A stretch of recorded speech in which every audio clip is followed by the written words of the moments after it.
An inaugural event aimed at reviving the Pelican Craft Village deemed a success. More foreign educational institutions are expressing an interest in coming to Barbados. And in sports, the new owners of the Barbados Tridents revealed.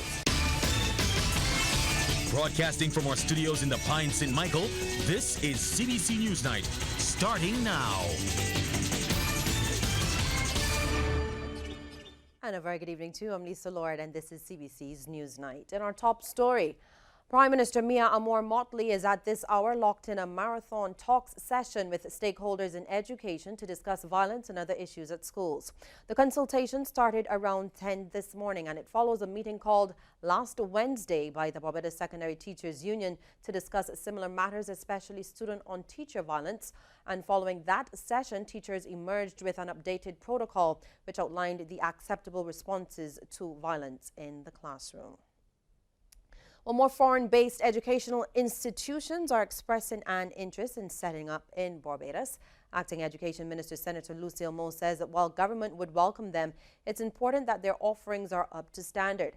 Senator Moe was speaking at the opening of the American University of Barbados School of Medicine's free medical clinic. AUB is an example of an institution being able to come, do what is required, be properly accredited and registered, and to offer a quality education to people. And we hope that all institutions that want to come here and that are here will also take note of what has been done by this institution and try to emulate it and ensure that they do the same things and ensure that what they're offering to students is a quality education. Now, technology is widely utilized as a teaching aid at that university, and Senator Moe says it's something that Barbadians should fully embrace in education and other areas as well.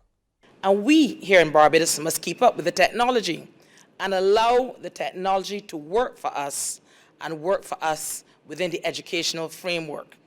And we as a government will ensure not just in education, but in our entire government, that technology and our keeping abreast of technology becomes a central part of what we do. Students of the St. Christopher Primary School received some welcome additions to their library, all thanks to the Lions Club of Barbados South. The service group donated both new and used books to the school yesterday. Chairman of the Youth and Education Committee of the Lions Club of Barbados South, Suzanne King, says they collected the books over time, and St. Christopher's is one of several schools which will benefit. Reading is the basis of all education. All learning is reading. So you must read, and you must read every day. You promise me that you're going to read every day? Yes, right. Please. We collect our books and we give them to all the schools in our area, which is Lions Club South. So we will give to St. Christopher, St. Bartholomew's, Milton Lynch, Christchurch Girls, Jones Junior School. All the schools in our area we are going to present books to. So I hope you will enjoy these books and that you will read them every day. And a language arts coordinator at the school, Tricia Paris, says that they were very thankful for that donation. Here are on a mission to foster reading amongst the students. So this donation is very timely, and we are sure that we will use these resources and that the children will enjoy reading the books as well. So thank you once again for this donation. Next Friday will mark exactly 1 year since the Barbados Labour Party has been in government. Prime Minister Mia Amor-Motley and her cabinet will be celebrating the milestone tomorrow with a Thanksgiving service at the James Street Methodist Church. And Ms. Motley made the announcement during a recent post-cabinet press briefing. Some may ask why we are doing it this Sunday as opposed to the next Sunday. And that is because this Sunday we give thanks and praise as one party, and next Sunday all MPs will be giving thanks and praise in their individual constituencies, so that they will be able to celebrate with their constituents. Obviously James Street church has a limited amount of space, and therefore we believe that it is necessary to give thanks both together as a family, but also to give thanks in our constituency with our other family. Ms. Motley says there will also be a public meeting and rally in Carlisle Car Park on Saturday, May 25th. Be a number of speakers and interspersed with some entertainment, but it is more about reporting to people and looking forward, and that is what we want to do on the 25th of May. And early the following week, I will then have an engagement with the country where, as Prime Minister, then I will report progress and speak to the way forward as we go forward again. Life is finally returning to the Pelican Craft Village. Now, for years, businesses in the village have been complaining about it being a virtual ghost town, but now a new initiative is breathing some new action into it.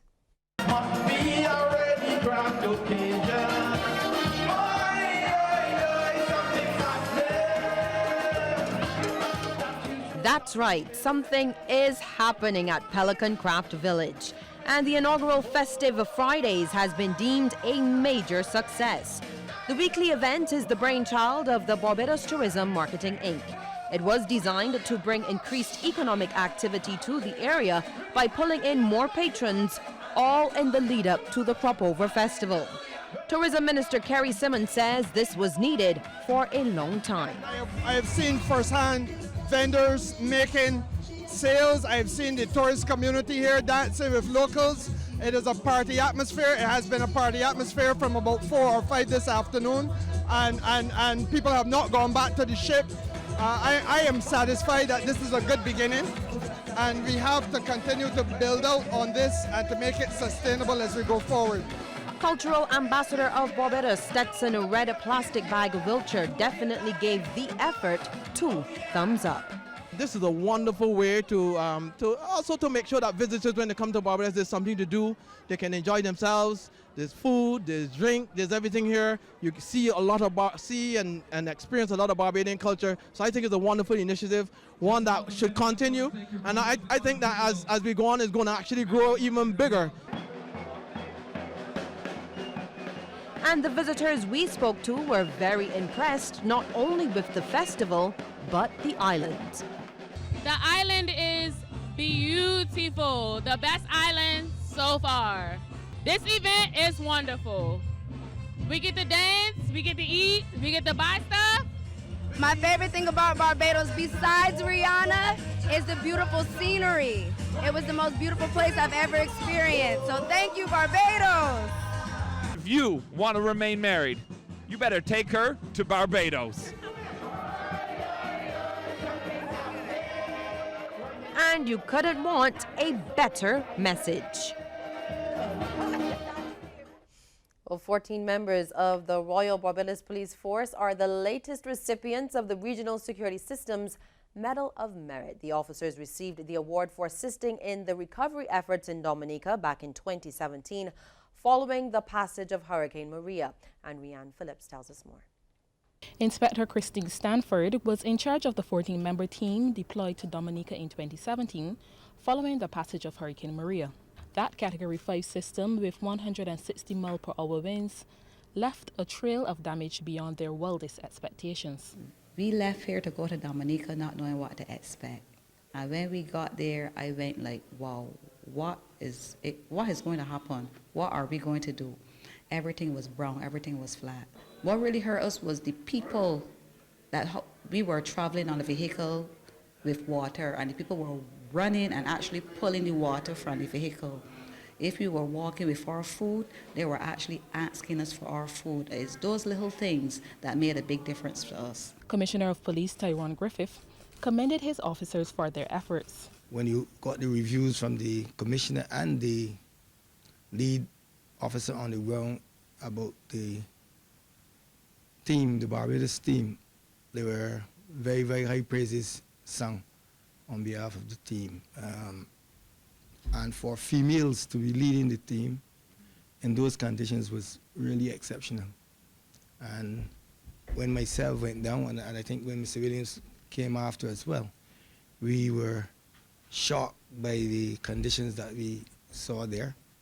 And just one day there was, I mean, debilitating for me. And I thought it was remarkable that they could withstand those conditions and perform in the manner that they did. Those 5 weeks have been a life-changing experience for these law enforcement officials. I can now live to say that I have experienced something that I will never like to experience again. And I would not like a hurricane to come again to hit any country. And it only goes to show to, irrespective of how prepared you think you are never prepared. And we had to stick together. To this day, we communicate with each other every single day. And I think it is a bond that we will have for the rest of our lives. Rianne Phillips, CBC News.